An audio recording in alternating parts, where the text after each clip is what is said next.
entrevistada de hoje é Daniela Ayer, mineira de Alfenas. Tem 33 anos, reside em Redenção desde um ano de idade.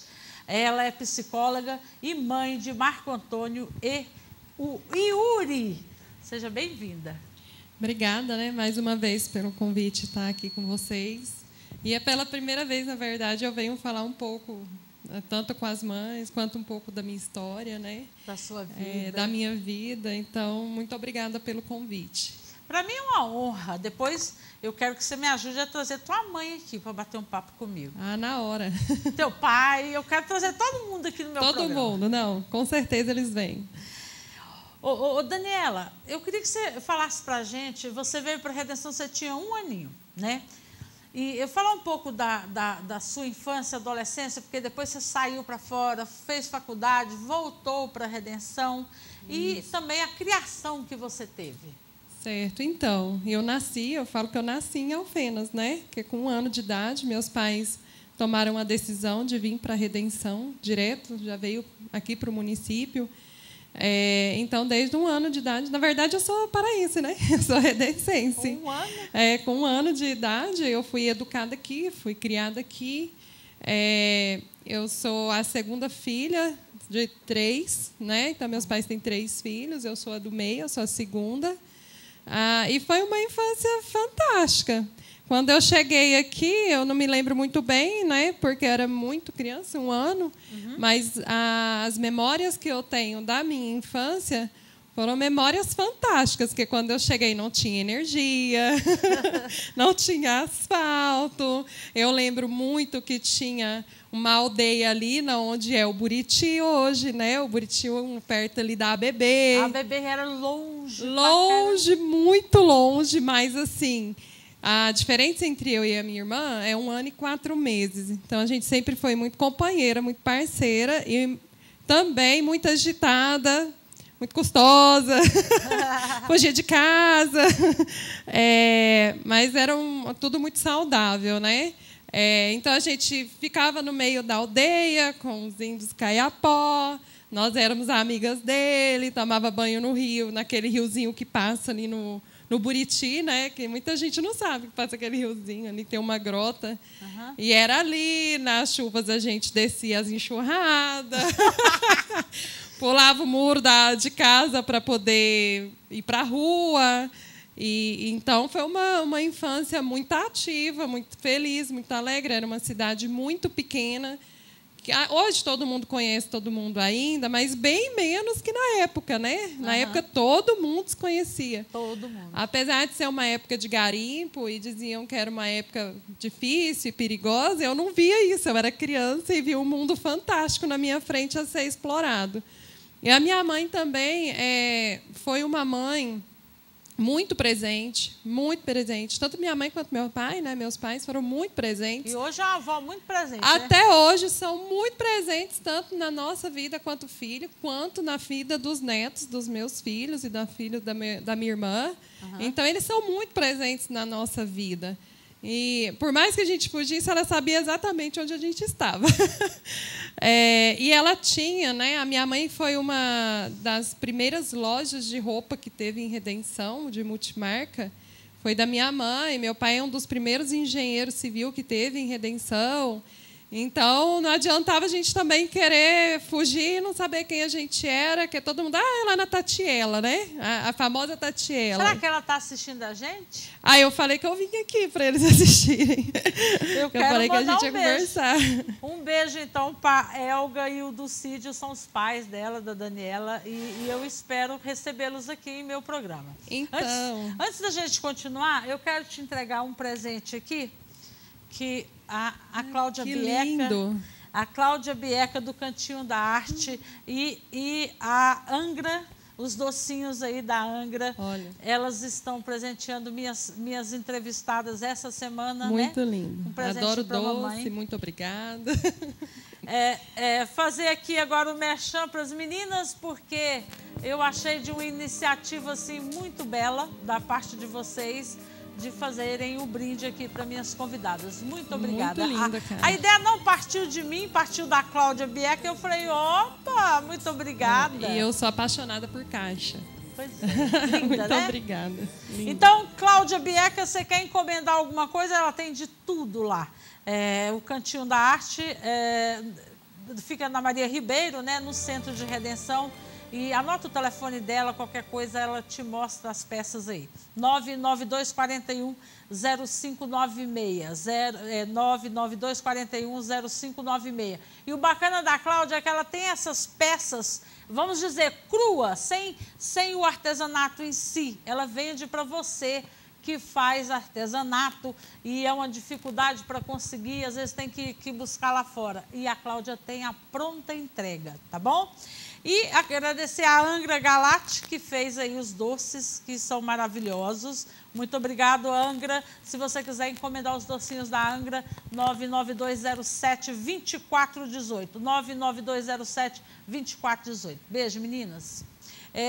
A doutora Ana Cláudia, fonoaudióloga, está mandando para você, deixa eu ler aqui,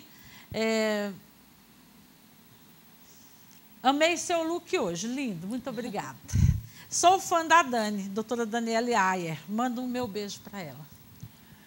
Minha amiga Ana, a gente trabalha junto. Ana, beijo, também te adoro.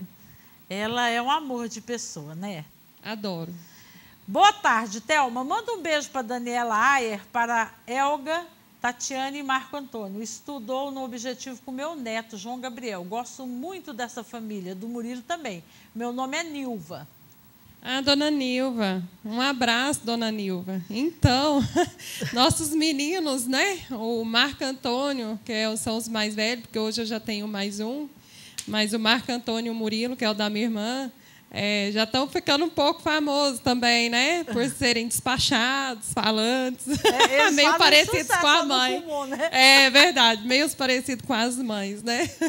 Mas isso é muito bom. Eu adoro criança arteira. Eu acho lindo, porque é sinal que é inteligente, né? Que apronta, porque quando está com um problema doentinho, fica quieto. E quem é arteiro, bagunceiro, é porque tá, né? Não é criança isso, não? ativa é criança saudável, né? Então, deixa eu ler só mais um aqui, doutora, para a gente continuar a nossa conversa. Thelma, passa, por favor, o número da mulher dos produtos da Lebel. Vou passar o número da Suzy, 99149-6504.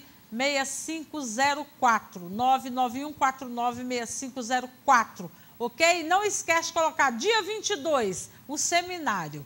Beleza? Muito obrigada.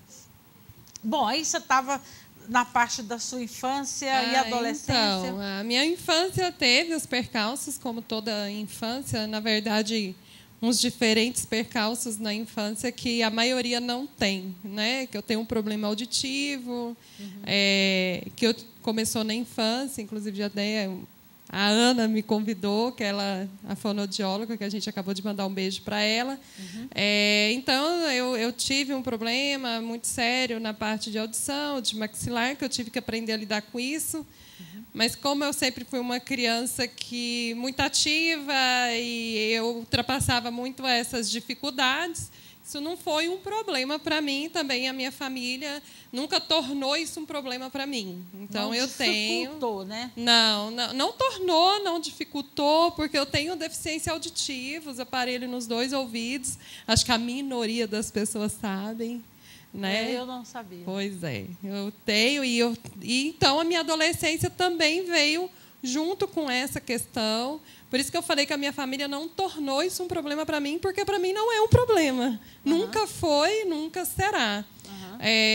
Até com a minha família hoje, com os meus filhos, com o meu esposo, nunca foi um problema. Então, eu não vejo isso, não tornou isso para mim um problema, não me tratou como um problema, porque tem muitas famílias que tratam a deficiência auditiva como um problema. Como uma vítima, como né? uma vítima da vida, como se usar aparelho fosse um problema, de coitadinho. Não, nunca tive isso.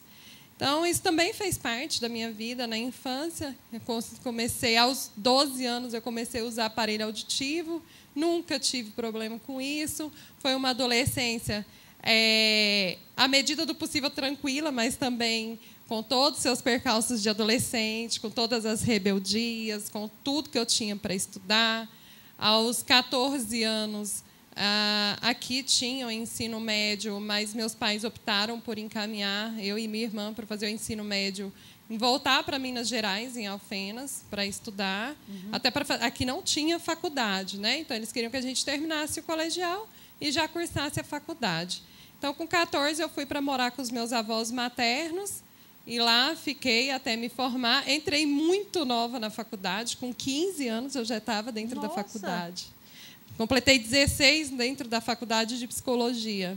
E me formei com 20 para 21 anos. Muito nova também, né? Muito adolescente. E aí, num curso que psicologia... Eu era a mais nova da turma, né? É um curso que dificilmente uma adolescente de 15 anos escolheria. Há 14 anos atrás, 13 anos atrás, muito menos, né? Com certeza. Não escolheria. Mas aí também não foi, né? Como toda adolescente, vamos escolher um curso. Acabei escolhendo psicologia, virou minha paixão, é a minha paixão até hoje e é tudo que eu faço na minha vida. Aí eu quero, daqui a pouquinho, você falar para mim a diferença, a teoria e a prática de ser mãe, porque você é uma psicóloga, mas você é mãe também. E aí? Como é que você lida com isso aí, na prática, né? Thelma Medeiros, aqui é o Diego Moraes, telespectador assíduo do seu programa, que é um sucesso em redenção. Que se mordam os invejosos e que se apertem os curiosos. Rapaz, eu gostei disso, ó. Eu vou ler de novo. É um sucesso em redenção, meu programa, que se mordam os invejosos e que se apertem os curiosos. Ei, mas você sabe que eu acho que os meus maiores telespectadores são os meus, vamos dizer, quem não gosta de mim? Eu acho bacana, é isso. São os maiores telespectadores. Mas, olha, muito obrigado pelo carinho, Diego. Gostei muito, viu? Obrigado, um beijo no coração para você. Esse beijo é triste. Deixa eu ver aqui. Thelma, faz uma pergunta aí para ela, por favor. Minha menina é tímida. Será que ela vai crescer? Ela vai parar? Eu só tinha dentro dela na escola. Ela foi para a escola com a roupinha nova para mostrar para a coleguinha dela e não estava lá. E ela ficou muito triste. A questão da timidez, né? Thelma faz a pergunta aí para ela. Minha menina é tímida. Será que ela... Eu acho que ela pergunta, será que ela vai crescer assim, tímida? Ou ela vai parar com a timidez, né? Que tem dentro dela. E ela foi com uma roupinha nova para mostrar para a coleguinha e isso deixou ela muito triste. Então, a questão da timidez na infância... não necessariamente a criança cresce tímida, mas você também tem que trabalhar isso, tá?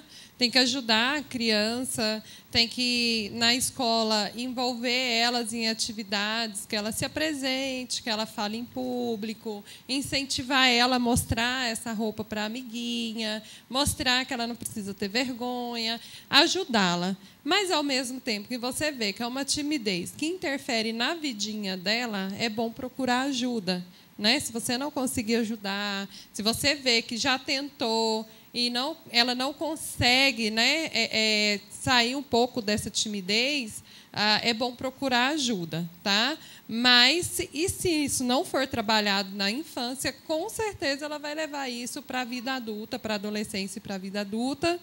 E a timidez é sempre um problema na vida do indivíduo, porque ele quer fazer as coisas e não consegue. Pois é, mas aí tem um lado de incentivar, mas aí determinadas atitudes, seja de pais ou amigos, faz envergonhar mais ainda a pessoa. Por exemplo, chega num ambiente lotado de gente, aí a pessoa é tímida, aí fala, não, eu nunca... Não, você vai, empurra. Eu acho que faz prejudicar, ou eu estou enganada? Isso, não é o empurrar. Nossa, você vai até com ela.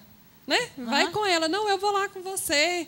Não precisa ficar com vergonha. A mamãe está aqui do seu lado. Eu estou te segurando. Mostrar para ela que você é a segurança dela. Mostrar para ela que ela pode confiar em você. Que você não está expondo ela. Porque falar assim, vai lá expor a criança. Né? Então, você pega na mãozinha dela, vai até... Olha, mostra para sua amiguinha a sua roupinha nova. aquela amiguinha também vai responder na mesma altura. E se também sofreu um bullying, a mãe está ali do lado para defender. Olha, você não pode fazer isso com a sua amiguinha. Ela veio aqui para te mostrar a roupinha dela nova. Isso é feio. Então, você ensina com a sua filha o quê? Olha, você não precisa ter vergonha. Eu estou sempre do seu lado. E ainda ensina a outra criança que pode prejudicar esse contato, que aquilo não deve ser feito. Não é empurrar a criança. Vai. Não, vai lá. Você já é um homenzinho. Vai lá. Quando a criança é tímida, no caso, com o qual você está me colocando. Ah, vai lá. Não precisa ter medo. Ninguém vai falar nada para você. Ela não vai, ela vai paralisar mais ainda, vai ficar dura ali, você vai empurrando a criança, né? Aí isso não é uma forma de ajudar a criança, isso piora, na verdade. Certo. Tem outra aqui, doutora? Oi, Thelma, boa tarde. Pergunta para a doutora sobre a questão de divórcio. Me separei do pai dos meus filhos, tenho 2 filhos com ele, um de 3 anos e outro de 9 anos. Qual a melhor maneira da separação não afetar muitos os filhos, pois eles são muito apegados com o pai e o pai com as crianças, só que a relação dos adultos, dos pais, né, não é boa. Não falo meu nome, eu sou moradora do Capoava 2, entendeu, doutora? Entendi. Ela separou, né? Ela divorciou, não tem um bom relacionamento com o ex-marido. Mas ele é um tem bom pai. 2 crianças e ele é um bom pai. Então, essa é a grande questão de tudo. Porque, assim, as crianças, para entenderem bem disso, precisam de adultos maduros e bem resolvidos, né? Primeiro, não se deve falar mal do pai para essas crianças. Tá? Na verdade, ele pode ser o pior pai, nem que ele é bom pai, mas vamos supor que ele fosse o pior pai. Mas é pai. Essa criança ela tem uma referência de pai. Não de que não deu certo essa relação. Nunca falar mal dele. Não se fala mal de pai para criança. Né? A referência dela é de pai. E vice-versa, né, doutora? E vice-versa. O né? pai tá... Então, assim, é incentivar mesmo esse contato, porque o casal se separa, mas a relação de pai e mãe não acaba nunca. Tá? Então, quando você tem um filho, aquela relação de pai e mãe não se acaba. Não existe ex-pai e ex-mãe. A criança ela pode até ter referência de um outro pai quando a mãe casa e tem um padrasto que é muito bom. Ah, meu pai que é meu padrasto. Mas eu tenho outro pai, ela sempre fala. Né? Então, é muito importante incentivar. O que eu poderia aconselhar ela? Olha, primeiro... trabalha muito essa questão da separação de vocês dois para não ficar tanta mágoa, porque eu sei que é muito difícil. Tá? Eu não sei o que aconteceu, mas eu sei que é difícil. Toda separação é difícil. E a gente precisa amadurecer isso dentro da gente para tentar, pelo menos, ter um mínimo de conversa de pai e mãe, porque você vai precisar de conversar 1 hora com eles sobre o que está acontecendo com os filhos. Então, o mínimo de respeito sobrar. Né? Segundo, não fale mal desse pai para os filhos, por mais raiva que você esteja dele. E terceiro, incentiva muito essa relação das suas filhas com ele. Né? Deixa visitar, deixa elas irem, mas sempre o que é importante entre pai e mãe é falarem a mesma língua. Isso é muito importante. É porque a questão de tirar a autoridade, né? É muito complicado. Então, na casa da mãe não pode, na casa do pai pode. Ou na casa da mãe pode, na casa do pai não pode. Né? Aí começa o conflito. Ah, mas por que você deixa e eu não deixo? Ah, por que isso? Então não vai mais. Ou tem muita também na separação que usam das crianças. Né? Ah, ele não pagou sua pensão, então você não vai vê-lo. É uma moeda de troca que a gente fala. Né? Isso é muito, muito, muito prejudicial na vida de uma pessoa, de uma criança, principalmente, que não entende nada do que está acontecendo. O que ele entende é que não tem mais pai e mãe junto, mas ele tem um pai e uma mãe que ele ama. E aí, na cabeça, deve ser um conflito para ele. Total. Né? Total. Na verdade, eu tenho adultos ainda na clínica que não conseguem entender a separação dos pais e que trazem como problema para a vida adulta. Isso interfere em todos os sentidos. Se você não tiver maturidade para trabalhar bem essa relação de pai e mãe e entender que casal acabou. Eu sou separada, né, dos pais das minhas filhas, do pai das minhas filhas, e a relação da gente é de muito respeito. Ele mora no interior de São Paulo, vem aqui passear, fica na minha casa. Eu vou lá passear, porque uma mora com ele, a outra mora comigo. Eu fico na casa dele. Então, muitas pessoas acham isso estranho. Falei, mas a gente tem uma amizade, nós somos pais, eternamente nós vamos ser pais das nossas filhas, né? Mas é isso mesmo, eternamente pai. Não existe ex-pai e ex-mãe. Só que eu tenho certeza, Thelma, que demandou um tempo para vocês processarem toda essa informação. Demorou, um amadurecimento emocional. Vocês quiseram, de fato, amadurecer isso em prol dos filhos. Sim. Né? Então, isso requer muito sofrimento. Eu sei que é muito sofrido, mas é necessário. Isso que você falou, que vocês têm respeito entre vocês. Cada um seguiu a sua vida também, que é muito difícil no início da separação. Né? Uhum. Mas em prol dos filhos, que sobre o mínimo de respeito dentro de uma relação que deu certo.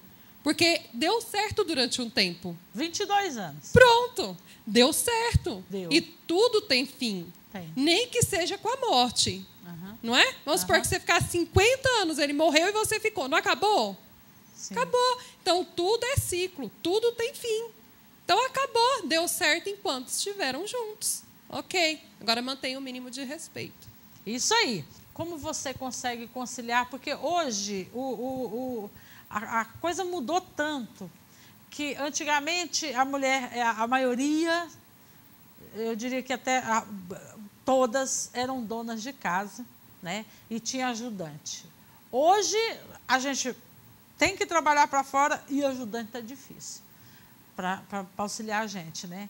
Então, como conciliar isso tudo? Você, por exemplo, que... Bom, Thelma, eu sou iluminada, vamos dizer assim. Porque assim, eu trabalho muito, muito mesmo. Quem me conhece sabe o que eu estou falando. Eu começo minha rotina 6h30 da manhã e termino ela 7 horas da noite, com intervalo de 1 a 2 horas de almoço. Você atende em quais os locais, nessa rotina sua? Então, hoje, na verdade, minha rotina é assim, eu acordo, vou para a academia, 6h30, 6 horas da manhã, volto, vou trabalhar. E hoje eu trabalho no Hospital Regional e tenho a minha clínica particular. E abdiquei de trabalhar à noite, eu era professora universitária, devido aos meus filhos, que é o que a gente já está respondendo, né? Então, a gente tem que tomar algumas escolhas e algumas decisões na vida da gente em prol da família. Qual a idade dos seus meninos, seus filhos? O Marco Antônio está com 7 anos, vai fazer 8 em setembro, e o Yuri vai fazer 1 ano agora em maio. Agora, no final, dia 31 de maio, ele faz 1 ano. Eu estava vendo a foto do Yuri, dá vontade de pegar ele e apertar ele todinho, os dois são muito lindos. Dá para apertar bem os dois. É o que eu tento fazer todo dia. E aí, para você conciliar isso aí? Então, eu sou casada, né? Meu esposo é um parceirão. Então, ele te ajuda? Muito. Então, assim, essa história... Na verdade, quando eu fui procurar um parceiro de vida, né, uma pessoa para eu casar, eu não consigo entender essa história. Consigo como psicóloga, vamos falar da teoria e prática. Eu consigo entender como psicóloga, mas na prática, para a minha vida, eu não busquei, não gostaria, que eu não entendo que homem... não pode ajudar com o filho, que homem não pode ajudar com a casa. Não pode lavar um prato. Não, isso, que homem ele deve pôr dinheiro em casa, pronto, acabou, e a mulher fica com todo o resto. Então, para mim, nós somos seres humanos iguais, a gente tem 2 filhos, tem uma família e temos papéis iguais no sentido de família, não de homem e mulher. No sentido de família. Então, assim, nós somos... E fazemos questão de tudo que os meninos fazem, nós levamos, nós buscamos, nós descemos, nós perguntamos para os professores como eles foram diariamente. Quando um leva, o outro busca. Então, ele me ajuda muito nisso. No caso, eu assim, tenho pessoas que me ajudam em casa, né? Tenho funcionários em casa, que, graças a Deus, muito iluminados, me ajudam bastante, que cuidam dos meninos, e que me mandam foto, e que me mandam vídeo, e que eu peço para elas fazerem isso, e que eu ligo no vídeo, né, do WhatsApp e consigo falar com eles, consigo vê-los, né, falo pelo WhatsApp. Então, não é porque você está ausente que você não é presente. Essa é a grande questão. Não é porque nós trabalhamos e que nós estamos fora de casa que nós não podemos ser presentes na vida do filho, até porque não é a quantidade de tempo, é a qualidade de tempo que você passa com eles. Então, tanto eu quanto meu esposo, nós fazemos questão de almoçar em casa, a gente não abre mão disso, a gente senta, almoça todo mundo junto, inclusive o de 1 ano, põe a cadeirinha perto da gente para almoçar todo mundo junto, à noite. Importante. Isso. Então, assim, a minha educação foi assim. Né? A gente esperava o pai chegar para a gente poder almoçar. Até hoje, se eu for almoçar, se eu for comer na casa da minha mãe, eu tenho que esperar o meu pai chegar para sentar todo mundo, minha mãe chegar, sentar todo mundo e comer todo mundo junto. Então, até hoje, assim, eu sou de uma família mineira tradicional. Quando eu fui para Minas, os meus avós também eram assim, não podia sentar na mesa antes se meu avô não sentasse. E a minha mãe também foi assim, levava, buscava. Eu falo até hoje, eu falo minha mãe, que a minha mãe é ninja. A minha mãe é ninja. Ela é ninja. Porque, assim, na minha adolescência, que é a fase mais crucial da vida do ser humano, a gente piscava, ela sabia onde a gente estava. Então, se tinha uma casa, um amigo que ela não achava que era interessante a gente andar, mas a gente queria ir, a gente colocava o pé na casa do amigo, ela já estava atrás buscando. Epa, não é para você ir aí, não, você está no rumo errado. Entra aqui e vai embora. Então, eu falo que ela é ninja, porque eu não sei até hoje como é que ela descobria. Na verdade, a gente sabe que ela tinha loja, então, na loja roda tudo. Uhum. E ela sabia de tudo. E o tanto de amizade que ela tem e tinha, né? Justamente, né? Então, a minha mãe, ela é ninja. Eu falo, por exemplo, quando eu tenho um problema com meu filho, que eu não consigo entender ou resolver, eu entendo que eles têm muito mais experiência do que eu. E eu ligo, mãe, me ajuda, está acontecendo isso, vê se você consegue falar com o Marco, vê o que está acontecendo. Aí eu levo ela do jeitinho de avó dela, senta, explica, consegue tirar coisa dele que eu não consigo. Pois é. Então, a gente tem essa relação muito próxima, que é extremamente importante na vida da formação do ser humano. Daniela, tem uma pergunta aqui. Oi, Thelma, meu filho é muito pequeno, porém ele tem 8 anos. Eu gostaria de saber da doutora se tem remédio para crescimento. Maria. Então, Maria, na verdade, o que eu vou te orientar é você levar ele num endocrinologista, se eu não me engano, que é um médico especialista na parte de hormônio. Inclusive, eu recomendo a doutora Bárbara Branco no RH Diagnóstico, ela atende lá. Isso, doutora Bárbara é endócrino. Tá? Se ele tem 8 anos, você está vendo ou está acreditando que ele tem uma estatura que não condiz com o tamanho, né, da idade, apesar que acontece também, Thelma, os meninos hoje estão tudo monstro de grande, né? Pois é. Tudo enorme. O meu mesmo, de 11 meses, é enorme, quase o tamanho de menino de 2 anos. Mas aí também você é grande, né? Alta. E isso, o seu justamente também? Isso. Tem eu, tem meu esposo, tem toda uma genética familiar. Seu pai Pois é, que os meninos ficam grandes. E aí acaba que a gente compara muitos filhos hoje em dia. E, meu filho é pequeno, porque o outro é muito grande. Mas não tem que ver a base familiar, a genética, tudo isso. Mas se ela acredita e leva ele para uma consulta no endócrino, igual ela já indicou a doutora Bárbara, que ela vai conseguir te falar melhor e se há necessidade do uso da medicação. Tá certo. Boa tarde, Thelma. Você está muito bela, linda com essa roupa. Leidivane, eu quero participar do sorteio da moda leve. Leidivane Medrado Silva, muito obrigado pelo elogio. Você arrasou. Eu arrasei, né? Beleza rara, plus size. Daqui a pouquinho, aguenta aí que vocês vão ter uma surpresa da beleza rara, tá bom, meninas? Fiquem ligadas. Dani, e rede social, hein? O desafio hoje de educar um filho adolescente com as redes sociais, e aí é bem complicado. Qual que é a opinião, que conselho você dá para as mães sobre isso? Aí tem 2 vertentes, Thelma, né?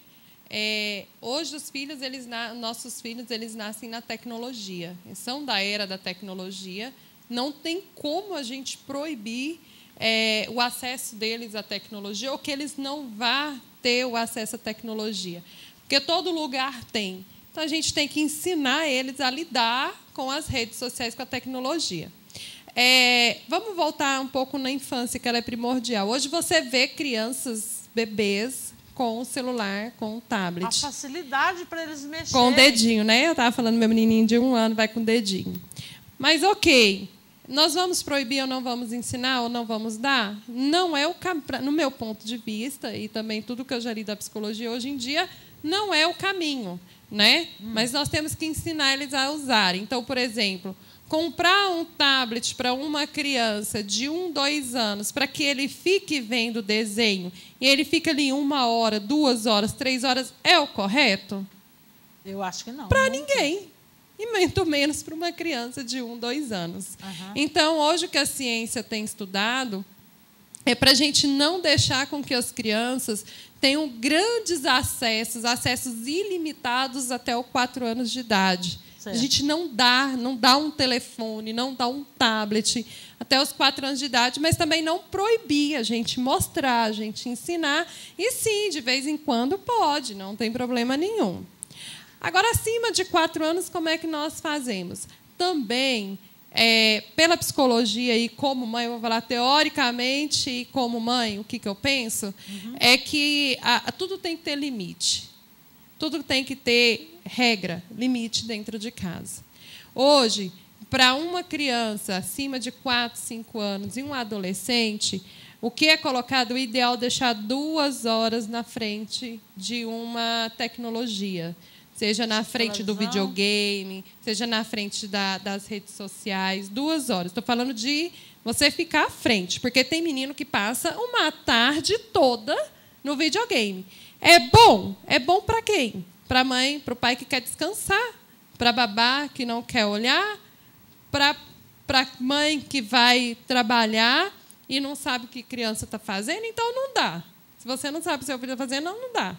Não é? Porque ele vai fazer. Com certeza. E na adolescência? Eu dei uma palestra esse dia numa escola sobre quando surgiu a situação da baleia azul, que é pelas redes sociais, via WhatsApp, via Facebook. Gente, a adolescente não tem que ter toda essa liberdade e autonomia de vida. O que eu acho interessante é o adolescente, eu nada contra quem permite isso, mas ter o telefone dele e a mãe não pode pegar, e nem o pai, não tem senha. Ah, mas se fosse filho meu... Justamente, né? Hoje entendeu-se que o adolescente, a criança, o adolescente, você não pode invadir a intimidade dele. Pois é. Mas não é assim. Adolescente, ele pede regra. Adolescente, ele fala, por favor, o seu modo de me amar é me dando regra, me olhando e me vigiando. Tá? Isso é fundamental, isso é uma regra na psicologia na fase da adolescência. Então, o pai tem que ter acesso, sim, ele tem que ter as senhas das redes sociais, ele tem que ter a senha do celular, ele tem que ter a senha do Facebook, ele tem que ter acesso ao WhatsApp, ele tem que entrar no quarto do filho dele, olhar o que o filho dele está fazendo, olhar o que ele está jogando, olhar o que ele está vendo na televisão, ele tem que olhar e ele tem que vigiar. Por quê? A fase da adolescência é a fase da curiosidade. Lembra da tua adolescência? Com certeza. É muito fácil. Lembra da tua adolescência. Você vai lembrar que você queria experimentar, que você tinha curiosidade de tudo, que é a fase da experimentação, é a fase da curiosidade.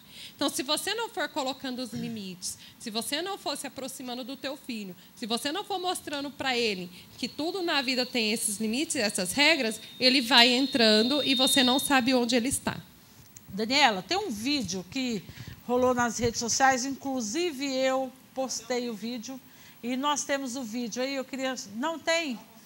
Não conseguiu? Mas ele foi muito acessado, eu acredito que você tenha visto. Foi o Carlos Voney, o repórter Carlos Voney.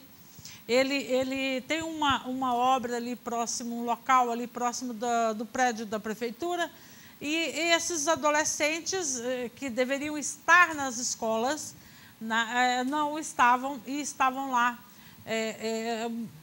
Segundo informações, às vezes vão para beber, às vezes vão para consumir drogas.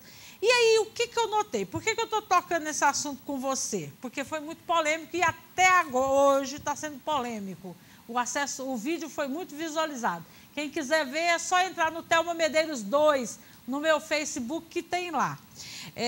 Por que eu estou tocando nesse assunto? Porque acabou gerando uma discussão das pessoas dando opinião. As escolas dizendo, a gente não tem culpa, né? A gente está aqui na sala para dar aula. E a partir do momento que passar do portão para dentro, né? Aí já é responsabilidade da gente. Foi, por exemplo, da Escola São Jorge, a diretora, 2,5 km, mais ou menos, da escola, distante. Aí também tinha o pessoal do Conselho Tutelar. Aí até onde vai a responsabilidade? E os pais? Mas eu educo, mas aí eu não sei o que acontece, eu estou achando que está na escola. E aí não está na escola, está.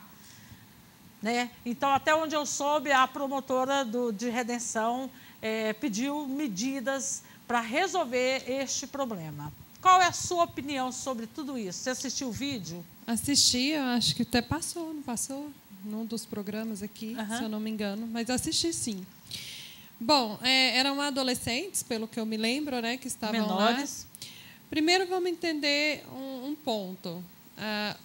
Eu sei que hoje as famílias estão sobrecarregadas, né? A mãe, o pai estão sobrecarregados, ou em situações igual a tua telespectadora mandou, de separação, em briga, em pé de briga, e olham mais para a briga do que para a criança, para o adolescente, enfim. Mas eles estavam lá. Primeiro ponto, em relação à escola. A escola, a criança, o adolescente vem com a educação de casa. O pai, a mãe, hoje, eles estão terceirizando a educação para a escola. E escola, ela está ali para auxiliar na educação e não para introduzir uma educação. Porque a gente faz, isso tem que ser feito dentro de casa. Tá? Mas a mãe, mas eu estou trabalhando e deixo ele na responsabilidade de ir para a escola e eu acho que está na escola. É o que eu falei. Você levou teu filho até lá? Mas eu não posso. E aí, então, como a gente vai educar esse menino? Como a gente vai educar essa menina? Como a gente vai educar esse adolescente?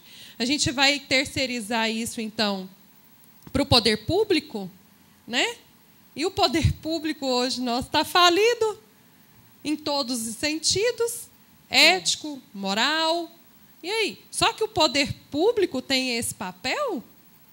Espera aí, então, assim, eu acho que a gente está terceirizando muito o trabalho, em se tratando da parte de educação, terceirizando muito a educação dos nossos filhos e parando um pouco para olhar, espera aí, então eu vou levar o meu filho até na porta da escola, porque eu sei que ele está lá dentro. Eu vou me privar um pouco, a minha rotina vai ficar mais pesada, eu vou falar para o meu patrão, olha, eu saio 15 minutos só para ir buscar meu filho e levar ele para a escola, para colocar ele lá dentro. E lá dentro, a escola agora vai ter que olhar que ele é responsável em ver se seu filho está lá dentro. Né? Aí, sim, acaba sendo a gente olhar a vertente da escola, a visão da escola. Tá? E é melhor fazer isso hoje do que amanhã. Eu vou falar presídio, eu vou falar uma fala que eu falo para o meu filho. Quando ele está chorando, dando piti dele, eu falo, meu filho, chora bastante. Melhor você chorando agora do que eu chorando depois. Verdade. Eu repito isso para ele quase todo dia. Dá o piti, cai de costa, eu quero. Meu filho, você pode querer agora, mas você pode chorar bastante agora, que eu não quero chorar depois. Isso não sei se é uma regra, chora, né? Eu não sei se vai estar certo, mas eu faço de tudo para que isso não aconteça. Então, melhor ele chorar do que eu. Boa tarde, Thelma. Eu estou amando essa entrevista. Parabéns pelo programa. Thelma, eu quero participar do sorteio da Moda Leve. Meu nome é Valdirene Gomes, moro no Marechal Rondon. Muito obrigada. Mandem pergunta aqui, que a participação de vocês é essencial para a condução aqui do programa, né? Essa aqui está procurando babá. Então, eu vou ler aqui. Você que é babá, está desempregada, vai, meu Deus, eu preciso trabalhar. Chegou a hora. Mas olha lá a responsabilidade, hein? Eu falo mesmo, eu recomendo, então, você tem que fazer um bom trabalho, tá bom? Então, eu vou falar aqui quem você é. Na verdade, ela está querendo trabalhar como babá. Thelma, meu nome é Valdicleia, eu estou à procura de um serviço de babá ou qualquer outra coisa que apareça. É isso aí. estou à disposição. Então, você está precisando de uma babá? Está precisando de uma faxineira? De uma pessoa para te ajudar na tua casa? Então, liga para Valdicleia. O número dela é 99214-5005. 9214-5005. É fácil, tá bom? E capricha lá, minha amiga, porque senão, se tu não fizer direitinho, eles mandam mensagem para mim, tá bom? Daniela, estávamos falando sobre a questão do adolescente, né? De acompanhar nesse caso. E a influência dos amigos, hein? Então, o adolescente, como que funciona mais ou menos, bem grosseiramente falando, a questão da personalidade? A gente estrutura a personalidade do ser humano até por volta de 7, 8 anos, né?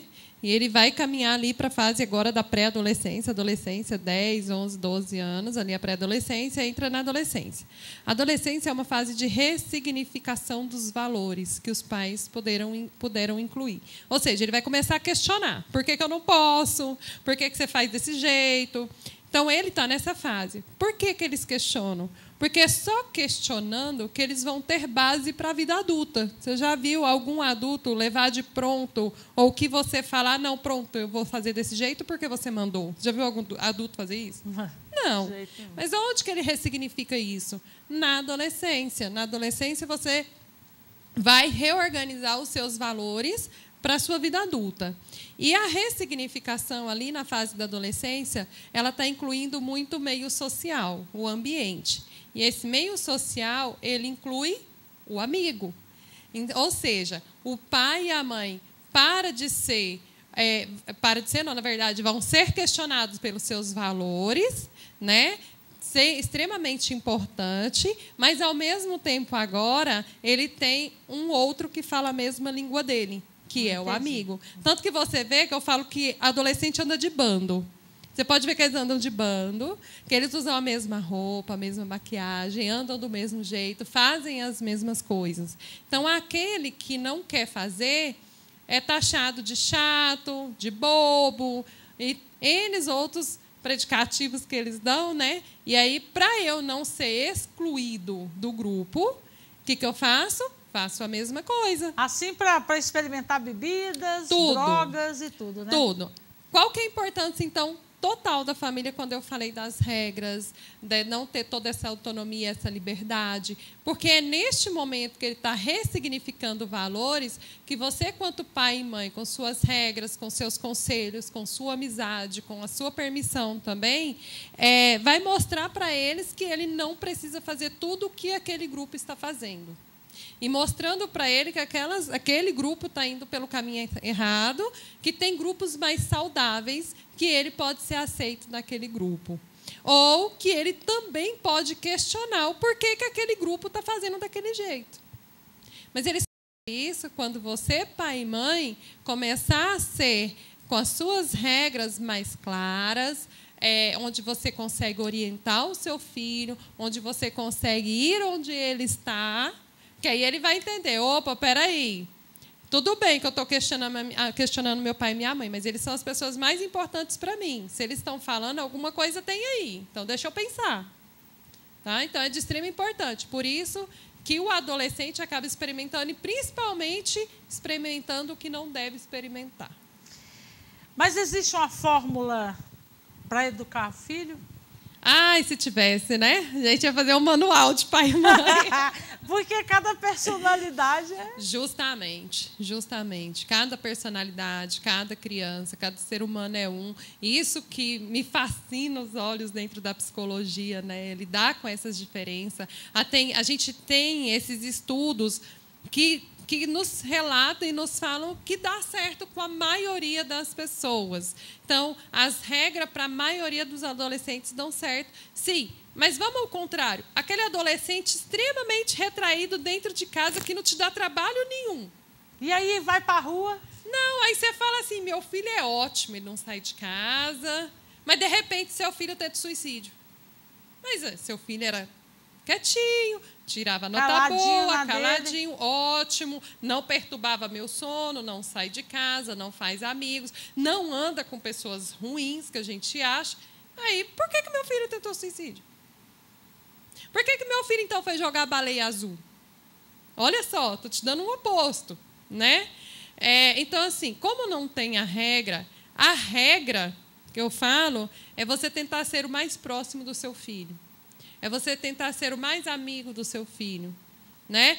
Agora, tem uma coisa. Tem pai que confunde que a amizade é você dar total liberdade. Fica muito Quer ser igual aquele amigo adolescente, né? Que pode fazer tudo.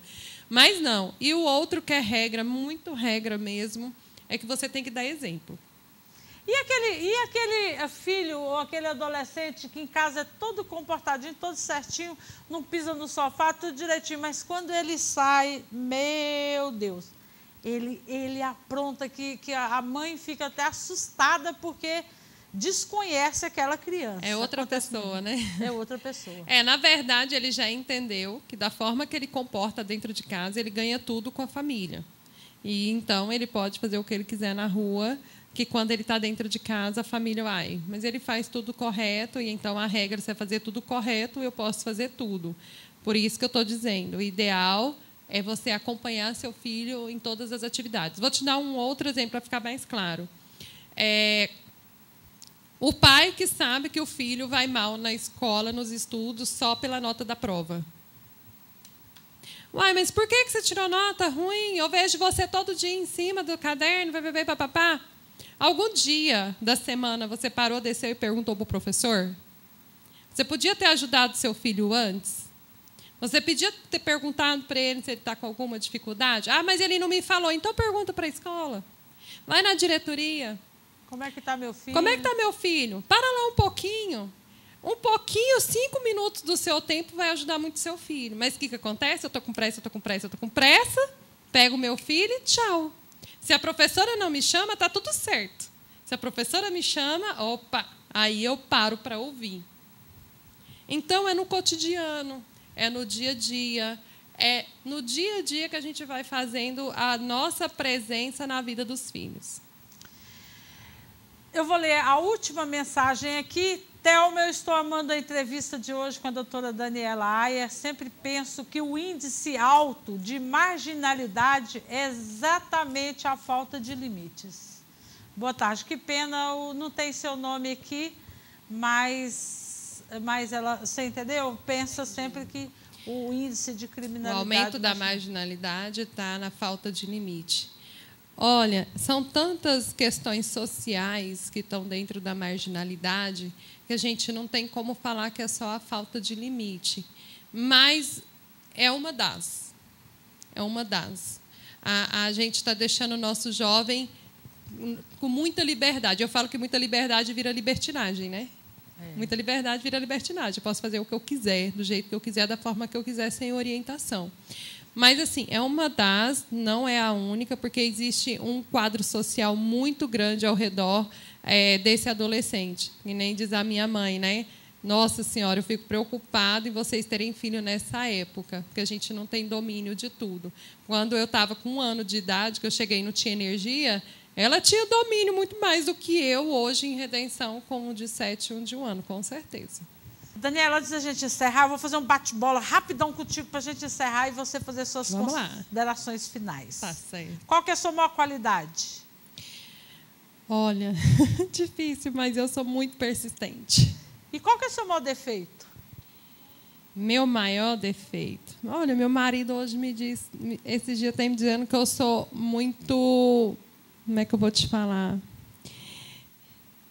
Eu sou muito pontual nas minhas coisas. Sabe, para mim o que é certo, o que é errado dentro da minha vida, né? Eu entendo dentro do lado da psicologia, mas para mim o que é certo e o que é errado, e a gente tem que assumir as consequências dos fatos.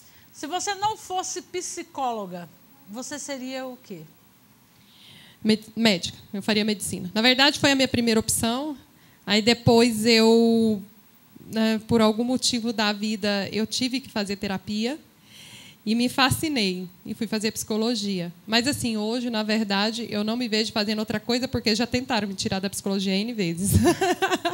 Ser mãe é a melhor coisa do mundo, mas também a sua maior dificuldade é te melhorar quanto ser humano. se você ganhasse na Mega Sena sozinha, uma grande bolada, o que você gostaria de fazer? Olha, hoje mesmo eu ia descansar. Você ia para um lugar bem... E aí ia descansar. Olha, de verdade, tem muitos anos que eu não tiro férias. Eu ia descansar e depois eu ia ver o que eu ia fazer da minha vida com esse tanto de dinheiro. Lá descansando, você já ia planejando? Não. Não? Não. Primeiro eu ia descansar, ia curtir. Aí depois que eu curtisse, descansasse ali uns... Para mim, 15 dias tá bom, tá? Não sou daquelas que precisam muito tempo, não. Aí eu ia ver. Mas provavelmente eu colocaria numa conta, deixaria ele render e viveria com a renda dele. Bacana. Obrigado pela participação. Eu estou terminando com o sentimento de que não tem nada concluído, tem muita coisa para a gente conversar ainda. Baleia azul, nossa, tem tanta coisa, bullying. Então, eu espero que logo eu te chame, você volta aqui para conversar mais comigo, tá bom?